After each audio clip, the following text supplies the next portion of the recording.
அஸ்ஸலாமு அலைக்கும். இன்றைக்கி சுவையான மட்டன் கோலா உருண்டை குழம்பு எப்படி செய்கிறதுன்னு பார்க்கலாமா? 1/2 கேஜி மட்டன் கைமா எடுத்துருக்கேன். இதை மஞ்சப்பொடி போட்டு நல்லா வாஷ் பண்ணி வச்சுருக்கேன். இதை கொஞ்சம் கொஞ்சமாக போட்டு மிக்ஸி ஜாரில் அரைச்சி எடுத்துக்கணும். மட்டனை அரைச்சாச்சு. இந்த பாருங்கள், இந்த மாதிரி இருக்குது. இப்போ இது ஒரு அரிசியில் வச்சு நல்லா தண்ணியை நல்லா வடிச்சிக்கணும். இல்லைன்னா உருண்டைகள் உடைஞ்சி வரும். இதில் உள்ள தண்ணியை ஃபுல்லாக நம்ம எடுத்துடணும். ஒரு மிக்ஸி ஜாரில் 1 ஸ்பூன் மிளகு, 1/2 ஸ்பூன் பெருஞ்சீரகம், 1/4 ஸ்பூன் ஜீரகம், கொஞ்சமாக புதினா, கொஞ்சம் மல்லி இலை, ஒரு 4 பச்சை மிளகாய் இதை போட்டு திரித்து எடுத்துக்கலாம். கொஞ்சம் 1-2 குறை திரித்து எடுத்துக்கலாம். இப்போ மட்டனில் ஒரு வெங்காயத்தை சின்ன சின்னதாக கட் பண்ணி வச்சுருக்கேன். இப்போ இதை சேர்த்துக்கிடுவோம். அரைச்சி வச்சுருந்த மசாலா,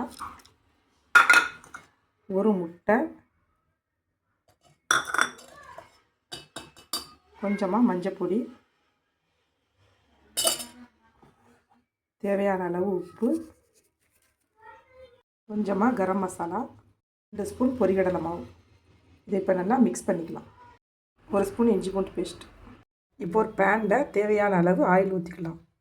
ஆயில் ஹீட் ஆகிடுச்சு. பட்டை, கிராம்பு, ஏலக்காய் இதில் எண்ணெயில் சேர்த்துக்கலாம். மீடியம் சைஸ் வெங்காயத்தை 2 அரைச்சி வச்சுருக்கேன். இப்போ அதை இதில் சேர்த்துக்கலாம். 2 ஸ்பூன் இஞ்சி பூண்டு பேஸ்ட். இஞ்சி பூண்டு பச்சை வாசனை போகிற வரைக்கும் கொஞ்சம் வதக்கிக்கிடுவோம். இஞ்சி பூண்டு பச்சை வாசனை போயிடுச்சு. இப்போ காரத்துக்கு ஏற்ற மாதிரி மிளகாப்பொடி சேர்த்துக்கலாம். 1 ஸ்பூன் தனியா, தேவையான அளவு உப்பு, கொஞ்சமாக கரம் மசாலா இதெல்லாம் சேர்த்து நல்லா மிக்ஸ் பண்ணிக்கலாம். மசாலா நல்லா குக் ஆகிடுச்சு. இப்போ 4 தக்காளியை அரைச்சி வச்சுருக்கேன். இப்போ இதில் சேர்த்துக்கணும். 1/2 ஸ்பூன் பெருஞ்சீரகம் சேர்த்து நல்லா மிக்ஸ் பண்ணிக்கலாம். இப்போ ஒரு 2 கிளாஸ் தண்ணி ஊற்றி நல்லா கொதிக்க வச்சுக்கிடுவோம்.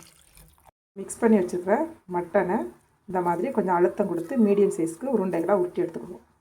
கிரேவி நல்லா கொதித்து வந்துருச்சு. இப்போ நம்ம உருட்டி வச்சுருந்த உருண்டைகளை ஒன்று ஒன்றா அதில் சேர்த்துக்கிடுவோம்.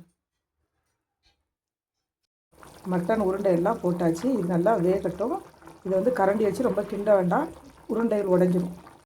இப்போ பாருங்கள், உருண்டைகள் நல்லா வெந்து உடையாமல் வந்திருக்கு பாருங்கள். இப்போ லாஸ்ட்டாக கொஞ்சம் தேங்காய் சேர்த்து ஒரு 2 நிமிஷம் இதை கொதிக்க வச்சுக்கிடுவோம். 2 நிமிஷம் ஆகிடுச்சு பாருங்கள். இப்போ எல்லாம் நல்லா வெந்து வந்துட்டு எண்ணெயும் பிரிஞ்சு வந்துட்டு நல்லா. இப்போ லாஸ்ட்டாக கொஞ்சம் மல்லி இலை தூவிக்கிடுவோம் இதில். அவ்வளோதான், ஸ்டவ் ஆஃப் பண்ணிக்கிடுவோம். இதே மாதிரி வீட்டில் நீங்களும் ட்ரை பண்ணி பார்த்துட்டு எப்படி இருந்துச்சுன்னு கமெண்ட்ஸை சொல்லுங்கள். இது போல் சுவையான சமையல் வீடியோஸ் பார்க்கணுன்னா பெங்களூரி நெல்லை ருசி சேனலை சப்ஸ்கிரைப் பண்ணிக்கோங்க. இன்ஸ்டாவில் ஃபாலோ பண்ணிக்கோங்க. தேங்க்யூ.